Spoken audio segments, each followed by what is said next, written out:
Sir, आप मध्यकालीन साहित्य विशेषकर रीतिकाल के सिद्ध हस्त मर्मज्ञ विशेषज्ञ हैं। मैं ये जानना चाहता हूँ कि जो रीतिकाल का परंपरित साहित्य और वर्तमान कालीन साहित्य, क्या उसके सम्मुख कोई चुनौती प्रस्तुत कर रहा है? इस पर मैं जानना चाहता हूँ। संजय जी, एक बार देखिए, आप एक बार साहित्य इतिहास के पृष्ठों को पलट जाइए। आप देखेंगे कि हर काल में, हर समय के साथ, नई चुनौतियों के साथ साहित्य की नई धारा आई है। आप सिद्ध साहित्य ले लीजिए, जहाँ से हम हिंदी शुरू मानते हैं। सिद्ध साहित्य, राज साहित्य, वीरगाथा काल, फिर भक्ति काव्य और फिर रीति काल। ये एक ऐसे संधि काल के साथ चले कि जहाँ हमें दोनों प्रकार की धाराएं दिखाई देती है। ठीक है, वीरता का भाव आदिकाल में था तो आज भी है, भक्ति का भाव मध्यकाल में था तो आज भी है, पर रीति की जो परंपरा थी वो एक नई परंपरा थी। आप ध्यान दीजिए कि रीति काल के कवियों ने जितना भी काम किया वो हमारे संस्कृत काव्य शास्त्र की पुनरावृत्ति हुई और उस सुरक्षित करके उसे आज हम तक पहुंचाया। वो बंधन थे रीति काल के, क्योंकि आलोचक या यूँ कहें कि काव्य शास्त्रीय नियम जो होते हैं वो हमें बांध देते हैं।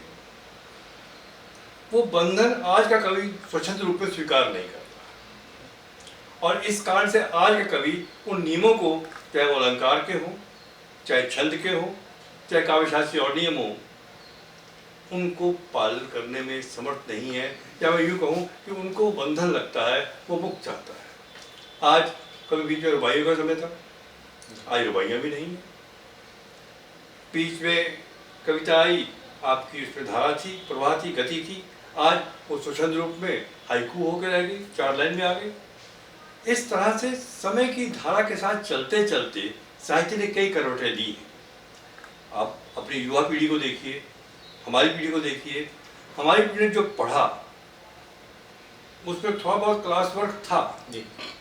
आपकी पीढ़ी ने आकर के बिल्कुल क्लास वर्क छोड़ दिया, और अब आप अगली पीढ़ी को जो पढ़ा रहे हैं वो माशाअल्लाह बहुत बढ़िया पढ़ा रहे हैं, और आज के ज़माने में ऑनलाइन पढ़ा रहे हैं, इससे हमें पता ही लगता है कि बच्चे क्या पढ़ रहे हैं और क्या नहीं पढ़ रहे। तो ये जो चीज़ है यही साहित्यिक रचना में भी आती है। हम देखते हैं कि रीतिकाल का कवि जिस प्रकार, आप कहते श्रृंगार, श्रृंगार नहीं, भक्ति भी थी। हम गुरु गोविंद सिंह को क्यों भूल जाए?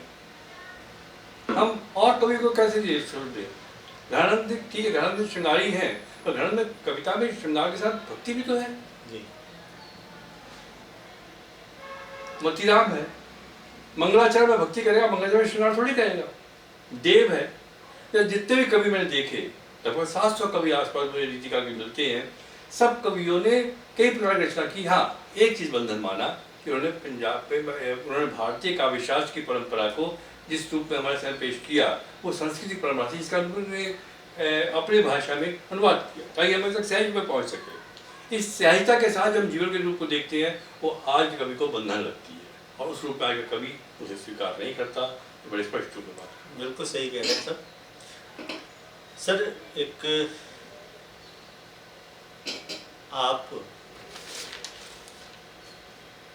एक जिज्ञासा है मेरे मन में कि जो वर्तमान समय में साहित्यकार की जो स्थिति है, आलोचना की अपेक्षा कविता और कहानी में अधिक रुचि ले रहे हैं। इस संदर्भ में आप क्या सोचते हैं? इसके पीछे कारण क्या है? एक बड़ी पुरानी पंक्ति याद आ रही है मुझे, शायद शुक्ल जी की है, आचार्य शुक्ल जी की, कि किसी आलोचक से डरो मत। आज तक किसी आलोचक की मूर्ति स्थापित नहीं, किसी का बुद्ध नहीं बना। आलोचना सम्यक हो, वो अच्छाई बुराई सब बताती है। तो किसी की अच्छाई बुराई करना, किसी के थोड़े से भी बुरे पक्ष को प्रस्तुत करना, उजागर करना, किसे भाता है? हम घर के बच्चों के सामने कहें कि तुम यह काम गलत कर रहे हो, तो एकदम कहता है कि आप पुरानी पीढ़ी के हो। ठीक उसी प्रकार से आज कवि बनकर साहित्यकार के क्षेत्र में आना लोग सहज समझते हैं। हाँ, आलोचक के लिए पढ़ना पढ़ाना पड़ेगा, क्योंकि बिना पढ़े आप आलोचना नहीं कर सकते। और पढ़ने का टाइम शायद आज की भारतीय जिंदगी में लोगों का बहुत कम है। बिल्कुल ठीक। एक वो ज़माना था कि जब हम पढ़ते थे और हम कोर्स में देखते थे, जब हम पढ़ाते थे तब हमने देखा कि लोग कहते थे इम्पोर्टेंट बताओ, और अब उसके बाद क्या हुआ कि हम सिर्फ वो पोर्शन पढ़ते हैं जो कोर्स में है, उसके बाद प्रश्न हम पूरी किताब करते हैं। आप देखिए अधिकांश विश्वविद्यालयों में साकेत का नवम पाठ्यक्रम में है, और आप सवाल का जवाब देते हैं साकेत का महाकाव्य। मैं किसी भी विद्यार्थी से पूछूं आज कि नवम सर्ग के अलावा 8वें सर्ग में क्या कथा है या और सर्गों में क्या कथा है, तो कहते हैं ये सब कोर्स में नवम सर्ग था। और इसका सबसे बढ़िया उदाहरण ये है कि जब हम किसी पूछते हैं कि कामायनी पढ़ी है तो कहते हाँ पढ़ी है, हम कहते लज्जा सर्ग, कहते लज्जा आउट ऑफ कोर्स। जब लज्जा कोर्स में ही नहीं है तो फिर लज्जित होने का काम ही क्या? आप मस्त रहिए और काम करिए। इसलिए लोग कविता की ओर या कहानी की ओर अधिक आते हैं। आलोचना में पढ़ना पड़ता है और पढ़कर उसमें चिंतन करना पड़ता है, मंथन करना पड़ता है, और चिंतन मंथन से आज का बच्चा घबरा रहा है। ये पूरी बात सर, एक जो आज के संदर्भ में बार बार आप बात कर रहे हैं सोशल मीडिया की, आज की जो इस क्वेश्चन है, मेरी एक जिज्ञासा है कि लगभग आप 20 वर्षों से कष्प जैसी महत्वपूर्ण पत्रिका का संपादन कर रहे हैं, नियमित रूप से पत्रिका निकल रही है। आज जो सोशल मीडिया का ज़माना है, तो सोशल मीडिया के कारण क्या पत्रिका के सम्मुख किसी प्रकार की चुनौती आ रही है क्या? देखिए संजय जी, बड़ी स्पष्ट बात करूँगा इसमें, है तो बात कड़वी, क्योंकि मैं मानता हूँ कि कथनी मीठी कांसी करनी विष की लोए। ये लोग कहते हैं हम लोग सोशल मीडिया, क्या ये वास्तव में सोशल मीडिया है भी? क्या बिका हुआ है? आजकल के ज़माने में सबसे बड़ी बात है कि बाप बनाना भैया, सबसे बड़ा रुपया, पैसा फेंक तमाशा दे। साहित्यिक क्षेत्र में आकर के खास तौर से संपादक के रूप में देखा कि लोग अगर मुझे कुछ देते हैं तो कहते हैं जो भी उन्होंने लिखा वो छाप दो, जो कि मेरे नियमों के विरुद्ध है। मैं अपने नियमों में चलता हूँ, इस कारण मैं अपनी पत्रिका के लिए किसी से कुछ भी नहीं देता। रही बात बाकी नहीं की, मैं रोज़ अखबारें पढ़ता हूँ, रोज़ टीवी न्यूज़ देखता हूँ, तो यहाँ तो ये है कि ठकुर सुहाती अधिक होती है। और हम देखते हैं कि जो मीडिया का मालिक है वो जो चाहता है पत्रकार वही उसको देता है। पत्रकार अपने उस धर्म को भूल गया है शायद कि उसे जीवन की वार्षिक कैमरा लेके चलना चाहिए। उसका कैमरा फिक्स होता है सिर्फ और सिर्फ उस क्षण पर, उस स्थान पर जहाँ उसका मालिक उसको चाहता है या जहाँ पर सत्ता है, उसके अलावा कुछ नहीं चाहता। और इसके लिए आवश्यक ये है कि पत्रकार को अपनी हैसियत पहचाननी पड़ेगी, उसको अपना नियम जानना पड़ेगा। आप याद करिए महाप्रसाद द्विवेदी जब पत्रकार में थे तो उन्होंने बड़े बड़े लोगों की देख वापस कर दी, क्या सुधार किया उन्होंने। उसके अलावा प्रेमचंद भी रहे पत्रकारिता में, और लोग भी नाम लो, बालचंद्र भट्ट रहे या लोकमान्य तिलक रहे। सब लोगों ने जो पत्रकारिता के स्तंभ बनाए आज वो सिर्फ पुस्तकों में है, व्याख्यान में। इस कारण से पत्रकारिता का क्षेत्र है एक बहुत पवित्र क्षेत्र है। इसको आज के रूप में पत्रकारिता न कह करके मैं कहूँगा कि वो सिर्फ और सिर्फ कुछ बातों का संग्रह करके ले जाते हैं, पत्रकारिता नहीं करते और ना पत्रकार बनते। बिल्कुल ठीक है कह रहे हैं सर। मैं पत्रकारिता के पत्र से ही संबंधित, पत्रिका से संबंधित एक जिज्ञासा है।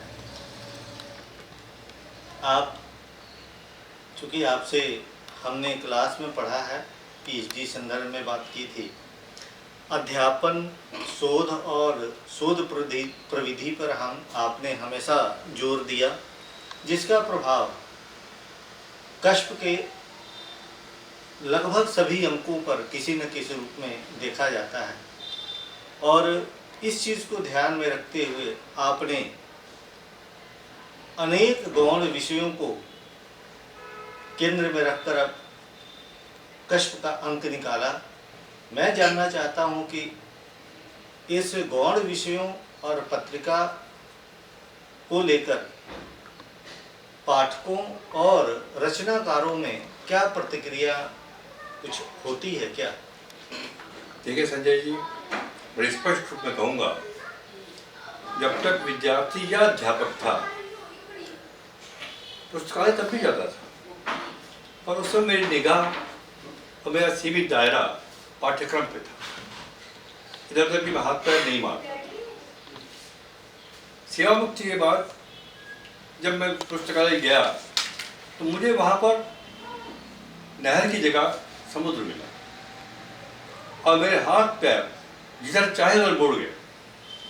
मैंने जितने भी अंक निकाले इन 20 वर्षों में, लगभग मैंने हर अंक में एक नया विषय दिया, चाहे वो भारतीय पत्रकारिता पर हो, या अभी पिछला अंक में आया कृष्ण काव्य के ऊपर आया है, राम काव्य हो, प्रेम गाथा काव्य हो, बाल साहित्य हो या सौंदर्य शास्त्र हो। मैंने ये देखा कि हमारे पास एक सीमित दायरे के अलावा और बहुत कुछ है। उसके लिए मुझे पाठकों का तो मेरे सहयोग मिला, क्योंकि उनको नई चीज़ मिलती है। हाँ, लेखकों के लिए मुझे बार बार को जगाना पड़ता है, क्योंकि कई के पास मैटर नहीं मिलता, तो मुझे बताना पड़ता है कि ये इससे संबंधित मैटर इस जगह पर उपलब्ध हो सकता है, और उसके लिए मुझे खुद देखना पड़ता है कि मैटर को विषय के संबंधित सामग्री कहाँ मिलेगी। होशियारपुर मिलेगी, जलंधर मिलेगी, अगर कोई दिल्ली मिलेगी, दिल्ली में कहाँ मिलेगी। तो वहाँ के पुस्तकालयों के साथ साथ मेरा दाता रहा है, बढ़ाना पड़ता है। तो मैंने अपने आप को संपादक के रूप में जब स्थापित किया आकर के, तो मैंने विस्तार पाया अपने जीवन के अध्ययन में भी। अध्ययन में कहूँगा मैं अध्यापक तो नहीं है, पर अध्ययन में मैंने बहुत विस्तार पाया है। और मैंने देखा कि मैं अभी कुछ भी नहीं जानता, जिंदगी बहुत कम है। जिन ढूंढा ते पाया गहरे पानी बैठ, मैं बपुरा बुलंद रहा किनारे बैठ। तो अब तक मैं किनारे बैठा हुआ था, अब मैं बीच में डुबकी लगा रहा हूँ, देखता हूँ कि गहराई कहाँ तक है, और कोशिश रहेगी जब तक जिंदा हूँ देख पाऊंगी कितनी गहराई तक मैं पहुँच पाया हूँ। अच्छा है, बहुत कुछ बनेगा।